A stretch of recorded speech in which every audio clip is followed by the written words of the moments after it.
Tēnā koutou katoa, no mai, haere mai, and welcome to those of you joining us from all around the world for this, the very final virtual event for Apec 2021. It is just after 3:30 on Saturday morning here in Wellington, New Zealand, and Prime Minister Jacinda Ardern has just finished chairing the Apec Economic Leaders Meeting. Now, in a moment, there'll be a chance for you to ask your questions, but first, kia ora, Prime Minister, over to you for your opening remarks. Kia ora. I've just concluded the Apec Economic Leaders meeting. It is clear that Apec leaders are determined to work together to defeat COVID-19. We are focused on driving a coordinated economic response to the biggest downturn in 75 years, creating new models of economic growth that work for all and responding to climate change. It has been a successful year. I want to single out 4 areas of progress under our leadership of Apec this year. Firstly, we put Apec back on a stronger footing. As we recover from this crisis, we have the opportunity to reset. That is why leaders decided to set out a plan for Apec's work through until 2040. In this Aotearoa plan of action, Apec stays true to its original mission of growing trade and our economies, as well as underpinning prosperity in the here and now. Leaders have also used the Aotearoa plan of action to focus on the choices that will support the Asia-Pacific's future generations, like decarbonisation and empowering our Indigenous peoples. Prior to this year, Apec had no hosts lined up for 2023 and 2024. I'm therefore very pleased that the United States and Peru have offered to host in 2023 and 2024 respectively, and look forward to future hosting arrangements being confirmed as soon as possible.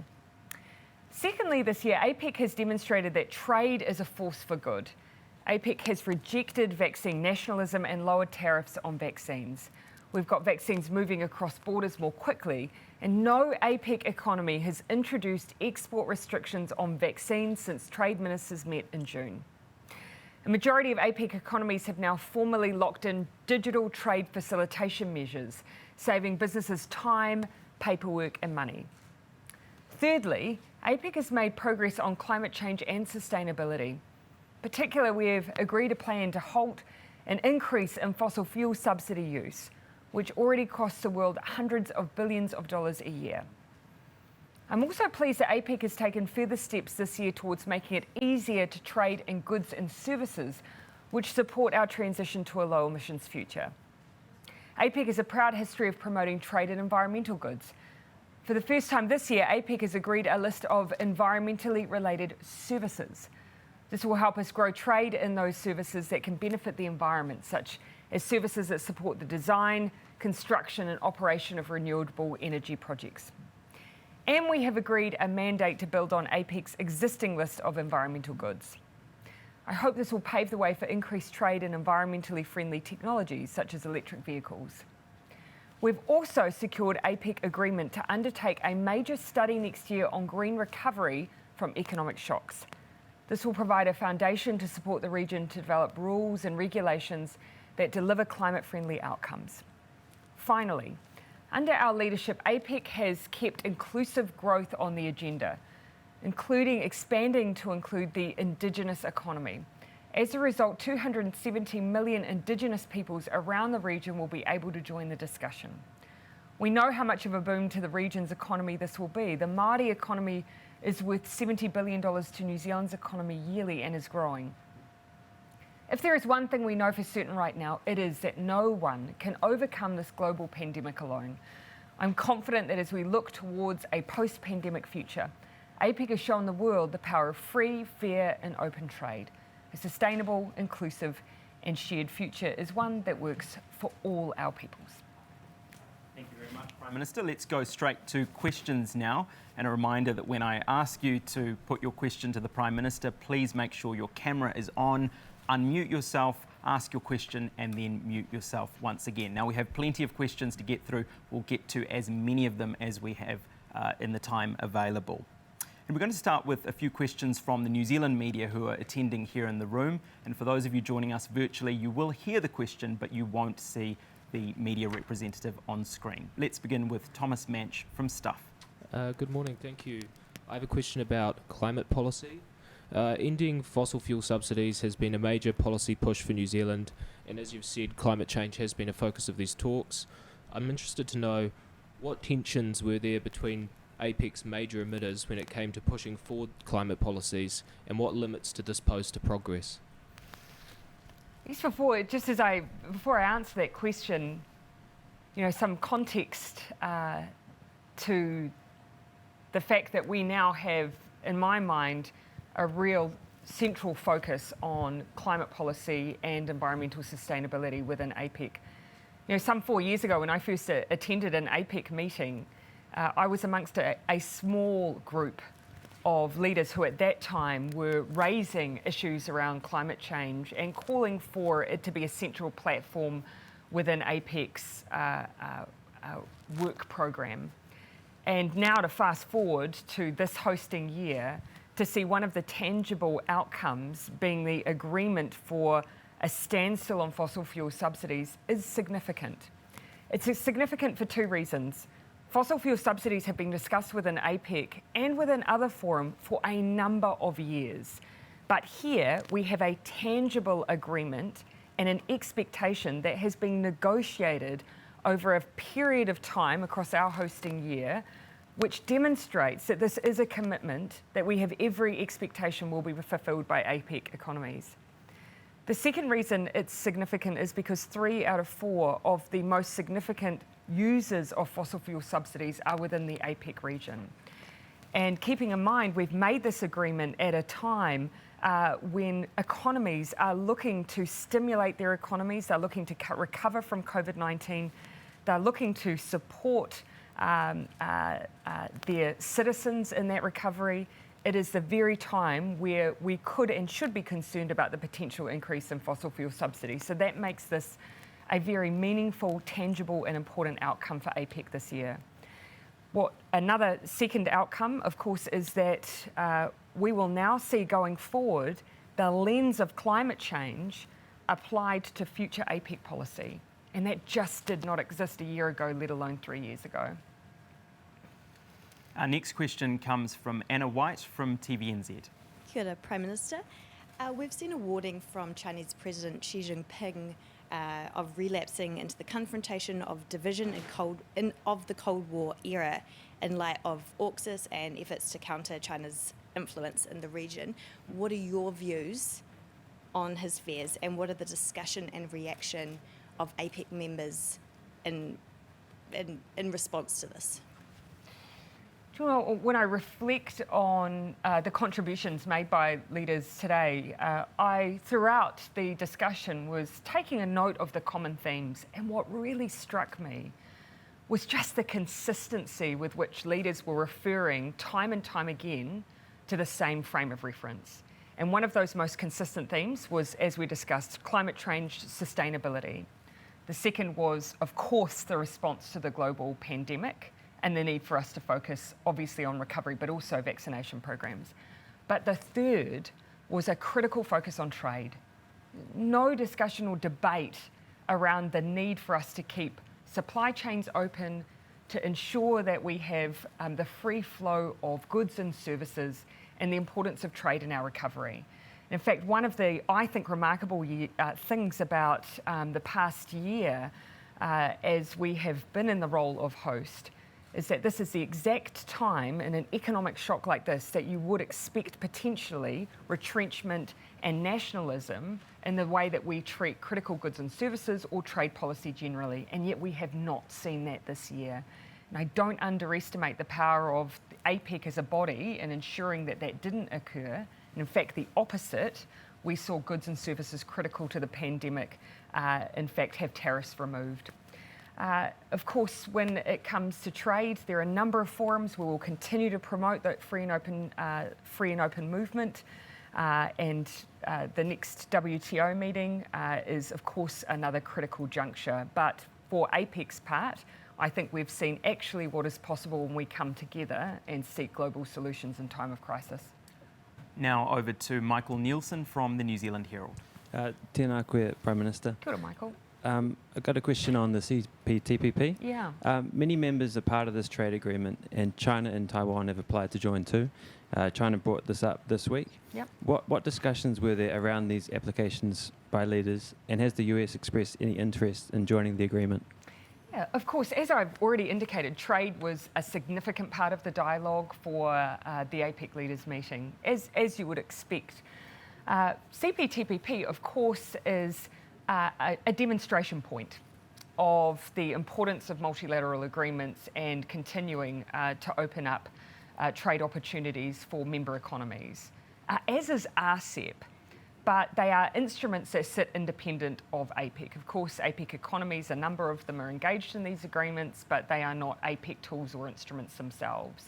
So, as you'd expect, used as a reference point, an example of areas of interest for members of economies to join, but actually the process of joining is very much for the CPTPP Commission, the member countries, and as they've repeatedly said, as we've repeatedly said, any country who wishes to meet the high standard of the CPTPP, of course, is welcome to enter into that process.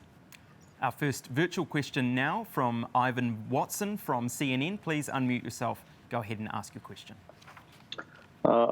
Thank you very much. Prime Minister, you talked about a response to the COVID pandemic. I wanted to ask, did the members discuss the potential challenges or even threats of disinformation when it comes to vaccine mandates and COVID restrictions?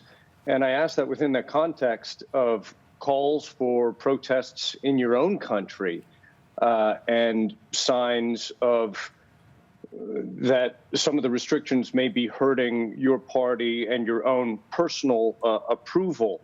Was disinformation discussed, and are there potential solutions for dealing with distrust about public health measures in the face of a pandemic? Thank you for the question.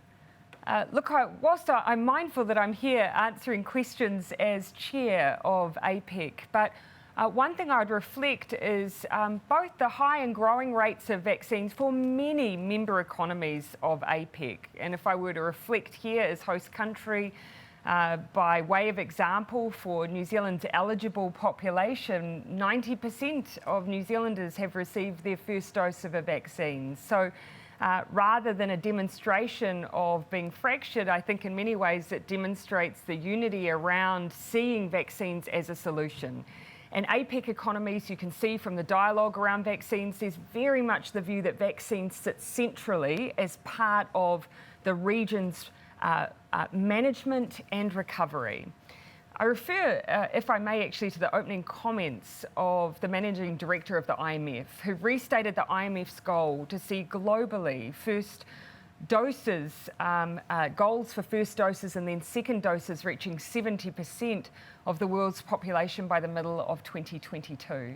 So there's a shared view within APEC economies that we must make sure that every opportunity is had within APEC economies for citizens to be vaccinated, and a very clear focus on working together to share creative ideas, ensure logistically we overcome any barriers, and certainly that's been a focus of APEC, and just try and achieve the highest rates of vaccine for our region that we can, because we know that is the best way that we can get back to business, open up the flow of people, goods and services. Our next question is from James Aretti from the Wall Street Journal. Kia ora, James. Hello, Prime Minister. I acknowledge it's quite early there or late for you, so thank you for taking the time. The leadership declaration refers to the extraordinary disruption in trade due to COVID, and that's true for economies as well. But if we consider COVID as more of a temporary issue, a temporary disruption, what are the implications for the broader political and economic disruption in the West's relationship with China? And what do you think is the outcome, or what is your response to news that the U.S. and Chinese presidents will meet virtually in the next few days? Thank you. Well, of course, as APEC economies, we would welcome the ongoing bilateral dialogue between APEC members, of course. And as I welcome some of the more recent resolutions that we've seen from COP26 in that regard between the United States and China. When it comes to the impact of the pandemic on trade flows, actually what strikes me is that we have two contrasting issues that have arisen from the pandemic. You know, across the board, we're all experiencing supply chain issues, whilst we have, of course, increasing demand and the number of impacts that that's having on our economies. And that is universal. No country has been spared from the impact of that. And yet, at the same time, we are seeing greater energy going into and trying to actually overcome those logistical barriers and see the freer flow of goods and services. And if I were to hark back to an example that we used as an outcome from our extraordinary meeting mid-year, here we saw the pandemic present an opportunity for us to identify the urgency of moving goods, particularly vaccines, at the border, moving beyond paper-based processing, needing to remove tariffs spared on vaccines or consumables used as part of the response to the pandemic. So where there may have been potentially in the past an opportunity or an area where you may have seen forms of protectionism or nationalism in the response, you saw the opposite, a real commitment from APEC economies to overcome those issues. Now, for me, that's emblematic of what's possible. So that demonstrates to me what we as economies can achieve when we recognise a joint problem, when we are absolutely committed to overcoming it.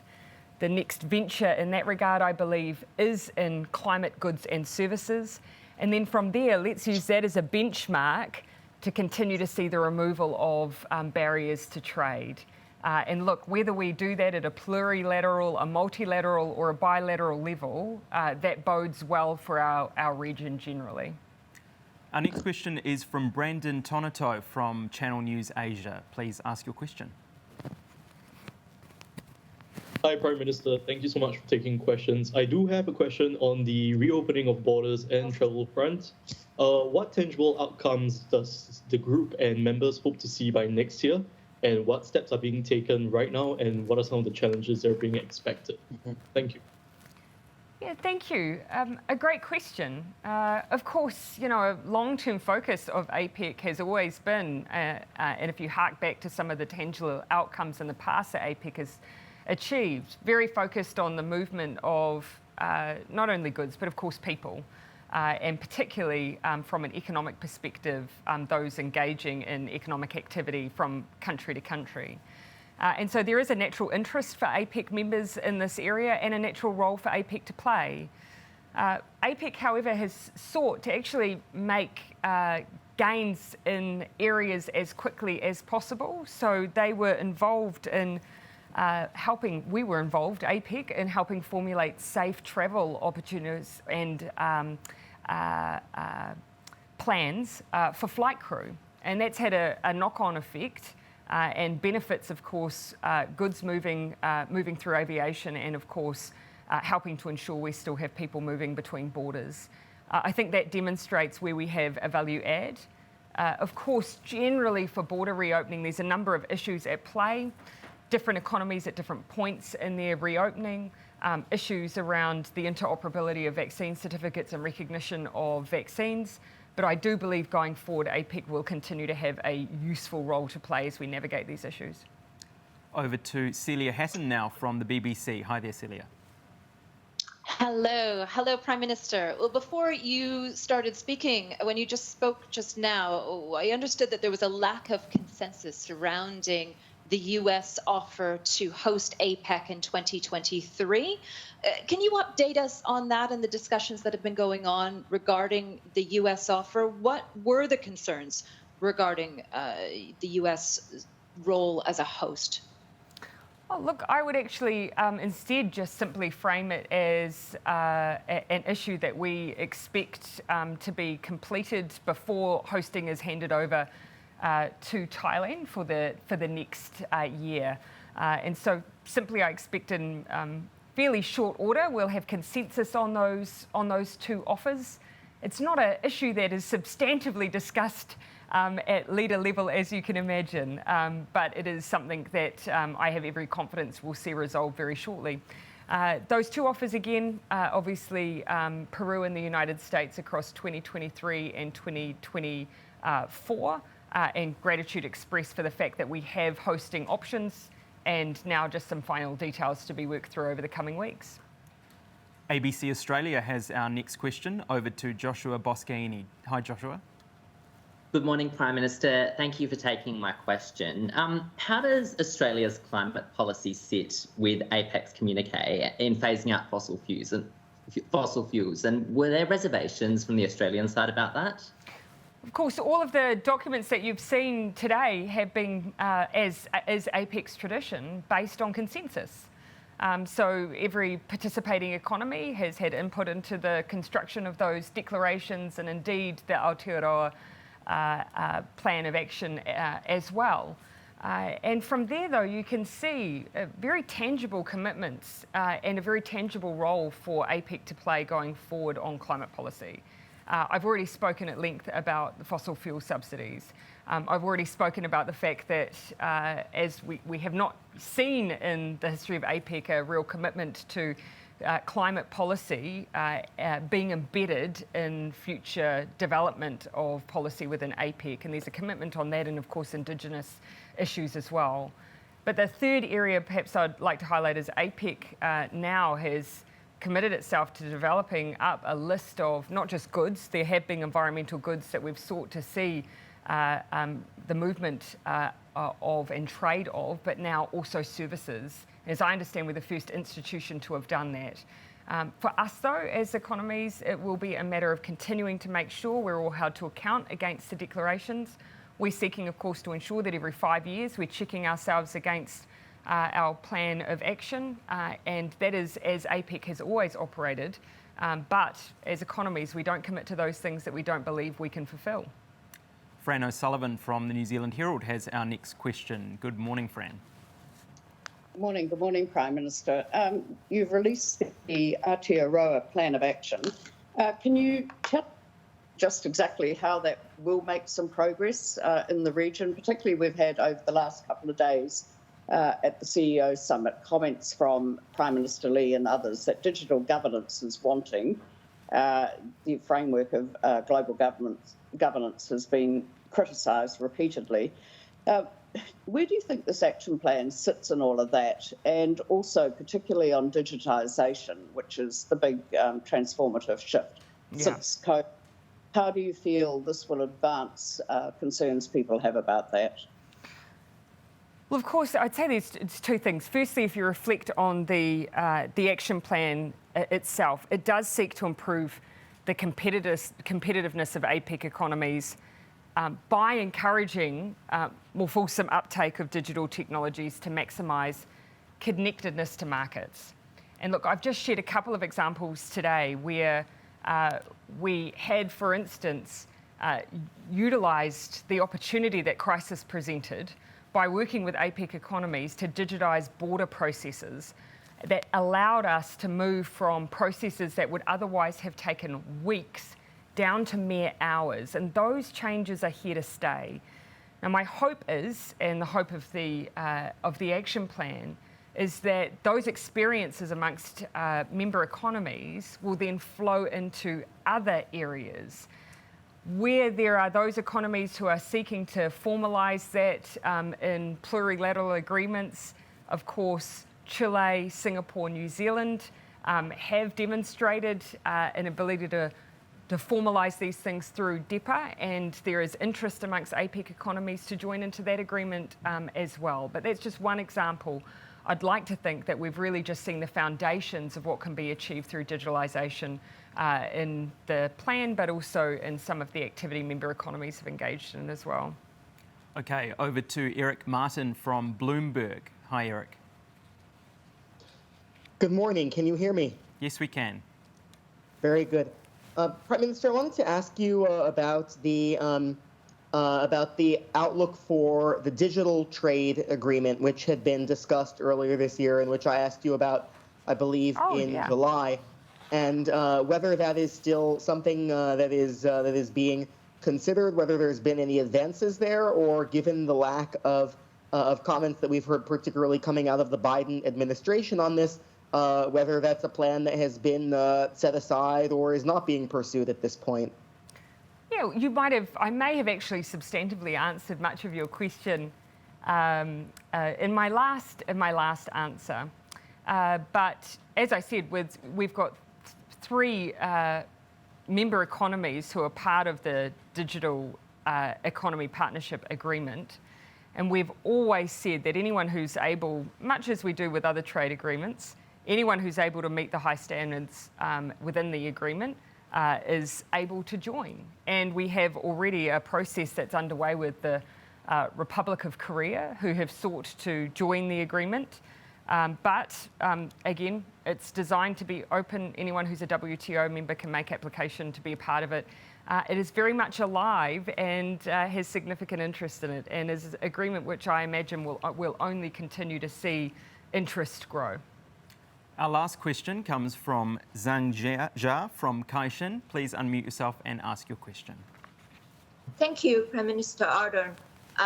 First, congratulations on having successfully hosted this year's APEC despite the multiple challenges.